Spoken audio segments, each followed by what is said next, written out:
like with the start of all of this new course and everything like that, you're going to continue to do your Instagram stories, right? Because I live for those. I'm not kidding. You're first on my Instagram. I'm like, oh, what's Booth eating today? I love it. I love to cook. Oh my gosh. I kind of wish I didn't. My jeans that I busted out from last year the other day, really wish that I didn't. So I don't believe that for a minute. But you do cook some great, you cook some really good stuff. I do like to cook. So yeah. And your cute outfits and everything like that. I just love following along on your Instagram story. When the food thing kind of goes along with my class, because actually at the end of the 10 sessions, I'm going to do one on how I meal plan and prep for the week. Ooh. Oh, I'd be so interested to know that. Okay, that's cool. That's good. I know I just saw one that you posted this week about a casserole or something that you did like for nights when you have something going on in the evening, like sports or you think. Oh yeah, that was last night. I had a hospice house board meeting, so it looked good. Yeah. It looked real Make good. ahead, let Wood put it in the oven, all good. I just love that. That sounds delicious. Well, y'all, I'm excited. If you guys do not know the wonderful Booth Parker, she is here with us today, and Booth is launching a course, y'all. So you can go ahead and follow her, just like Meg was saying. She's got all these great kind of lifestyle recipes. She posts all kinds of cool stuff on Instagram, and you really want to go ahead and start following along because she has a course that starts, it's going to run essentially the month of October. And it is called Family Financial Wellness. So it's all, Booth is a finance brain. I know that's the way your mind works. And which is really funny because that doesn't really align with the, the fashion and the recipe stuff, right? It's so interesting, but I don't know. I feel like I don't know a whole lot of women who are major finance brains like you are. So I'm excited that you've filmed this course that we can sign up to take. And so that's really what we want to talk to you about today, is kind of about the course and what it's about. And then also ask you a few kind of fun questions so we can pick your brain a little bit. Okay. Yay. So Meg, where do you think we ought to start? I wonder if we just roll right into just kind of explaining this course and explaining kind of the format of it for someone who may have never heard about it before. Yeah, absolutely. So, I never thought I would be a teacher, I guess, but I guess it was a few years ago, I was at the grocery store and my son was with me, and he usually wasn't. And he was probably 12 at the time. And it was one of those grocery hauls where you need a whole lot of stuff because he hadn't been in a while. And it was several $100s, and his eyes about popped out of his head when he saw it. And he was like, Mom, something's wrong with the computer or whatever. And I was like, no, groceries are expensive. And so kind of on the way home, we started talking about how money works and this, that, and the other. And it really made me see the need that kids need to learn these things kind of young. And then the pandemic comes along and the shutdown started, and people started contacting me, especially ones with small businesses and stuff, like, what should I do? How do I manage this, that, and the other? And I just got really interested in starting to help people learn about this stuff. And so last year I ended up teaching personal finance That's right. to high schoolers. And that was actually really fun. They have great questions. And but then like my friends that, I just kind of take it for granted because I have a finance and accounting background. And so I had friends asking questions, and I realized that there is a need for families, especially the moms, to learn a lot of this financial knowledge that they don't have. And so I have created a course for them to do that's online. It spans 4 weeks. It starts October 4th, but it's over 4 weeks, and there are 10 actual learning sessions, and they're a video that you get a digital download with some templates and just workbook type information, as well as extensive like reflective journal type questions that really dig deep into the why behind your money behavior, not just teaching you about how you calculate your net worth kind of thing. So a lot of reflection on the why you may be in, having problems with your finances or things like that. So the 10 sessions will be one every few days. And in between, I'll be checking in with everyone. They can ask me direct questions. We'll have a private Facebook group where I'll do some more videos of FAQs and things like that. And then at the end of the 4 weeks, I'll wrap up with a final session on meal planning and meal prepping, because that is one of my favorite things. That's a common. So, and what I love about what you're saying is it sounds like that it's not like a course, like a learning course, like a taking notes. It is that, but also that it's about changing your mindset and your habits around money so that you come out of it with a healthier relationship with money. Right. Right. And feeling more confident. I think that's such a big thing, is confidence about it. Yeah. Yeah, absolutely. And I think a lot of people don't even realize sometimes how much they might be spending on certain things. So I know a lot of financial courses, they'll just throw a workbook at you and maybe a webinar, and you just learn about calculations and terms and things like that. And I approach it a little differently. I start at the beginning by figuring out your personality type and how you're predisposition to approach money. That can be a huge stress in marriages if husband and wife just approach money differently, and so they fight about it without really realizing that it's your natural personality kind of making these tendencies and recognizing them. So I ask people to assess, right, really look at what they've been spending and really stop and reflect on, did all that stuff I buy at Target really bring me long-term joy, or was it I was having a bad day, kind of thing. So just things that really make you look at your own behavior and your why, not just your checking account. So, and I like how the why, it almost, sorry, Mary Cheatham, it almost makes this whole thing super sustainable. You're setting people up for long-term success. When you, like you said before, when you just look at the numbers, I feel like I could last for 3 months. That's it. With this, I feel like it's a lifetime of kind of changing your mindset. Anybody can make a budget, but if you don't understand why you're overspending or why you're doing certain things, then you're never going to change the behavior to make the budget work. You're not going to stick to it. So that's why I do things kind of in reverse order of a lot of courses. And the budget is actually what we do at the end. Once we've looked at what you've maybe had wasteful spending on, what caused it, how are we going to change those habits and make better ones and better behavior going forward. And I feel like when people make a budget and their financial goals, some short and long-term goals, after reflecting on all of that, they're much more apt to be mindful and make a budget that's going to work and will get them to those goals, because they're going to be a lot more excited about them than someone just putting something on a piece of paper and saying, this is what you need to spend on each of these categories this month, and walk away. Like that's awesome.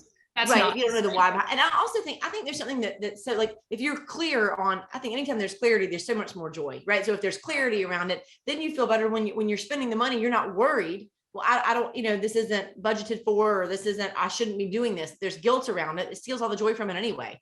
So if you understand what your priorities are and you're spending on those things, the things that do bring you joy, then you're happy to give up the things that don't, and you give up the guilt that goes along with it. Yeah. And I mean, I think people realize really fast, how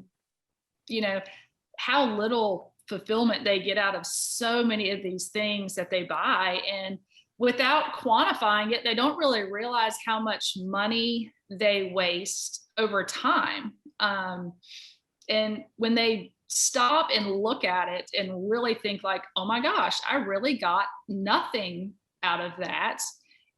That's how you change bad habits and make them into better ones. So, right. Absolutely. I think that's going to be great. So, Booth, how do you hope at the end of the 4 weeks, so people can sign up? I know that they can get on an early bird list right now, and then they can start sign-ups are at the end of September, right? On the 26th is when, if you're on the early bird list, you can register. And then 27th is when it opens up. Correct. Right? So if you get on the early bird list, which you can sign up at familyfinancialwellness.com for the early bird list, you get early access on September 26th to the registration. And then registration will open to the general public on September 27th and will be open until Friday the 1st. And then the course actually starts on the 4th and runs through the 31st of October. And at the end of the course, I want them to, yes, to have gained some financial knowledge on a lot of topics.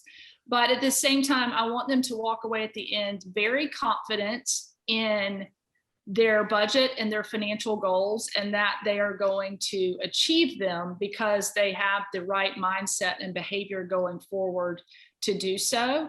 I want them to be able to end the course with money not being a dominant stressor in their life, and be able to focus on other things than that. So Booth, I have 2 questions for you before we head into the rapid fire questions. Okay. One is about to join the email list. Where should people go to hop on that list? Yeah, so that is, there's an early bird link on the familyfinancialwellness.com homepage. And if you go and sign up there, I'm sending out some little teaser videos in the meantime, and they'll get those, as well as the link to the early registration. Cool. So we'll post that website right in the comments right now, so people can click right over to it and sign up there. I know I'm about to do that. And my second question is I know you mentioned moms and families kind of as the main group that you'd love to target with this. Would this be beneficial for anyone, say, getting married soon, or people who are married without kids, or is this more for moms who are kind of running a household in that way? So it's really geared toward any adult.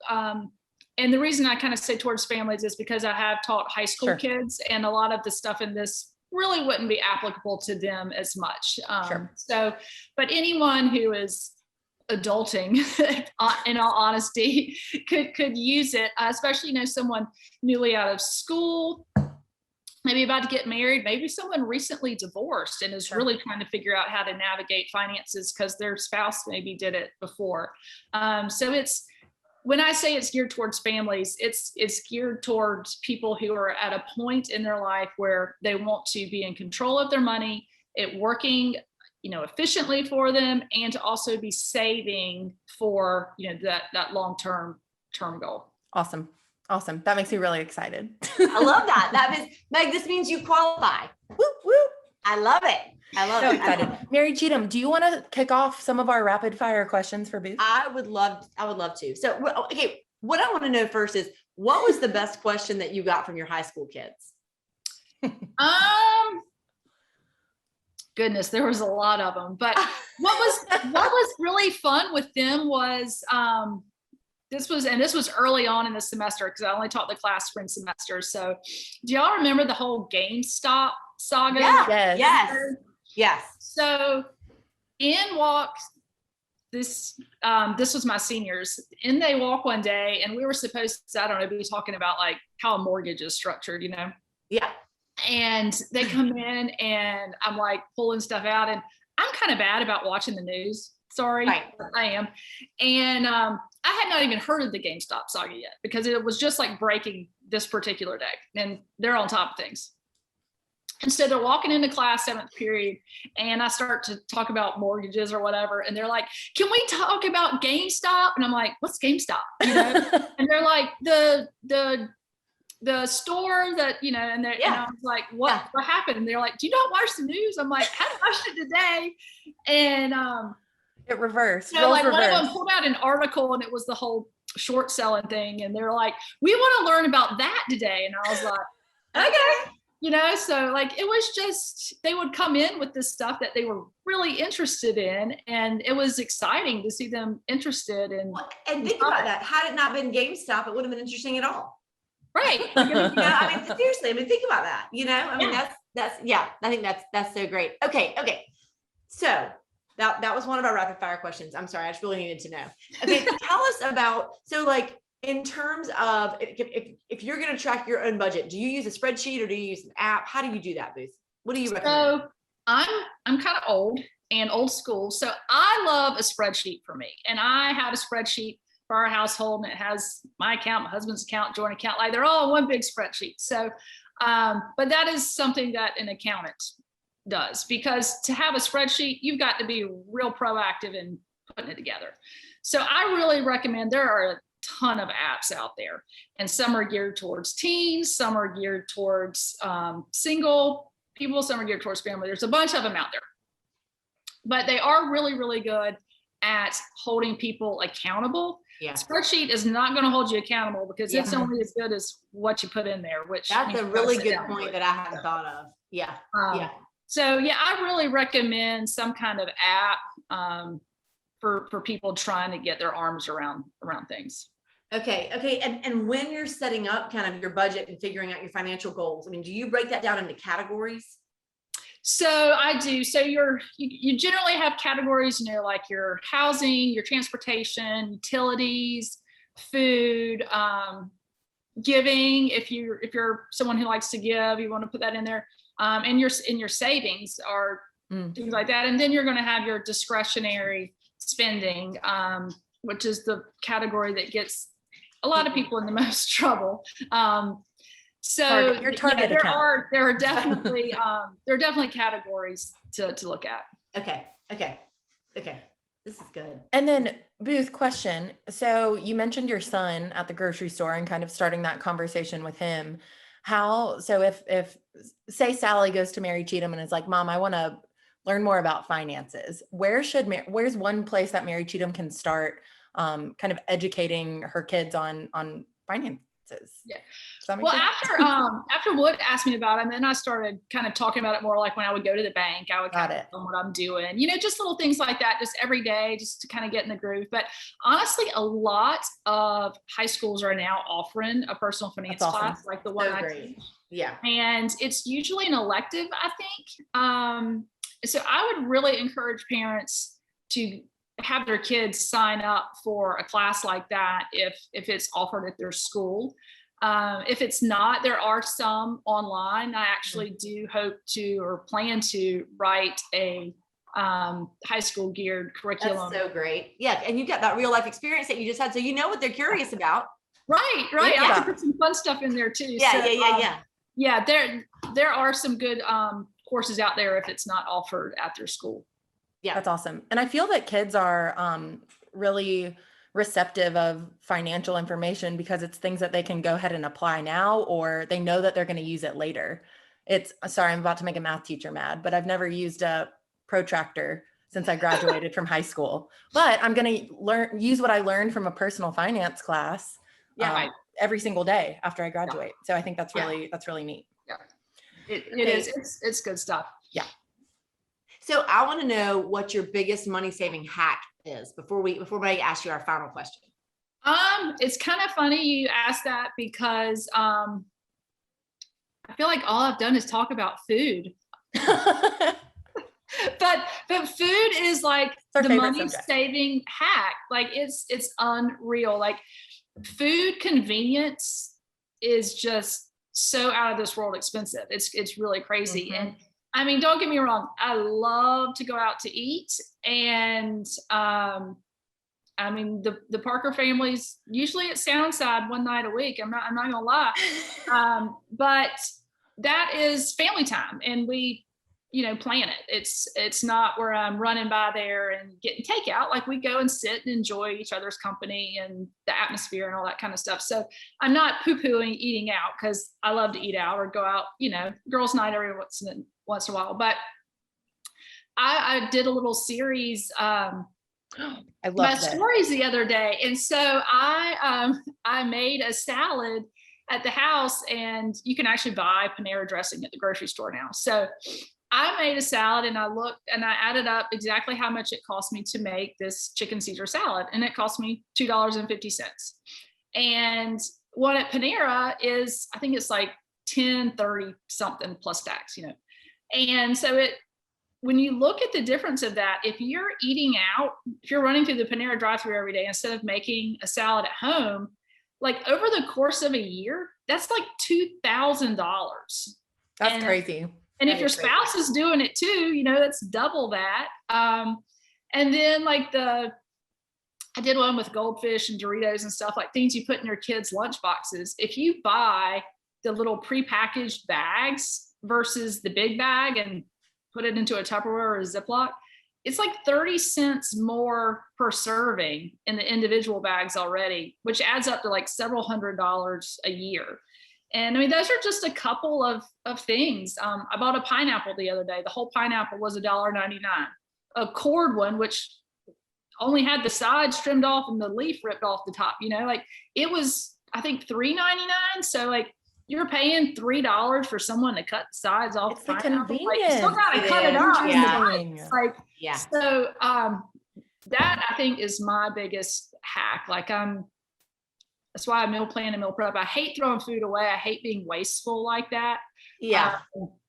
And but so that's it. It's the meal plan and the meal prep though, Booth. So it's not just, I mean, to me, the point is, it's like at the end of the day, you're like, oh my gosh, just somebody else just do it for me, So if you've already done it for you on Sunday, then you're happy. But it's setting aside the time so that you're not, before you eat your pineapple, you're not going in and cutting it before you have a bite. If you've already done it, you've set aside time to do all that, to wash all your fruit and cut it up and do all the things that you could pay someone else to do, but you've prioritized that time for future you.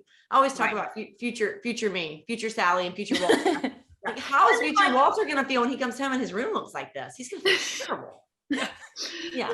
So, I mean, I look at my calendar and, if I have a board meeting one night that's going to go until 7:30, 8 o'clock, I'll make it, have a casserole that night. My husband can stick it in the oven, or I'll make a crock pot and everybody can, we like to sit down as a family together, but sometimes when there's baseball practice and board meetings and stuff, it just doesn't happen. And a crock pot is nice and easy. And then everyone's not eating fast food either. So that's a good, that's that's a good health hack too. Yeah. That's so smart.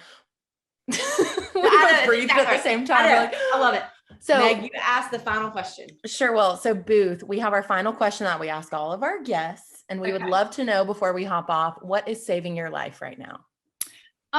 What is saving my life right now? I guess it's kind of been saving my life for a while. Is I had a really traumatic situation a few years ago, and I have really dove. Is that the correct grammar? I have no idea. So I'm not going to go with yes. But I really dove into self-improvement and personal growth, and just have really, really changed my mindset and my approach to life. And it's amazing that when you do that, like, you just get so content with everything, and you focus on what matters, and it really, the attitude change spills over into your relationships and your family.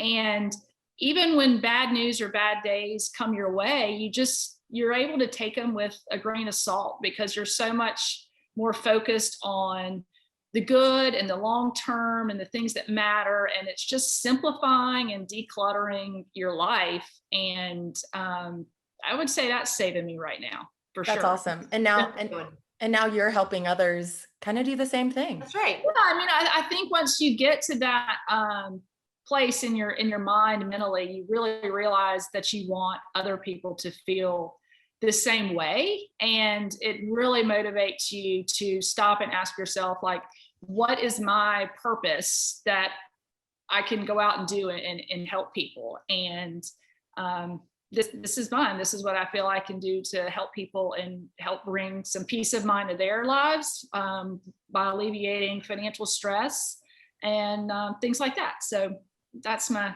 purpose and my goal now. I think that's so awesome. That's so great. So guys, we're going to pop the link underneath this video so that you guys can check it out and learn about where you can go to register for the course. And you can also start to get some of these great videos, and make sure you follow Booth on Instagram, because it's so fun. And she's posting a lot of really good stuff, like the salad breakdown. I saw the salad breakdown too. It was so good. It was so good. It was really good. It was really good. Booth, thank you for your time. Thanks for having me. It's been really fun. Happy Friday, Booth. Have a great day. Bye, Booth. Bye. Okay, I'm running to go sign up on this list. I know. Yeah, it's going to be really valuable. Really awesome. And I really had no idea that she had the finance and accounting background. I literally just followed her on Instagram because I love her, love what she posts and everything like that. That's awesome. She's so multifaceted. Yes. I love that. It's a good word. Good word. Do you know what's saving your life right now? I do. I was thinking recently, and I can't remember. I know you and I have talked about it before, but I can't remember if we've talked about it before here.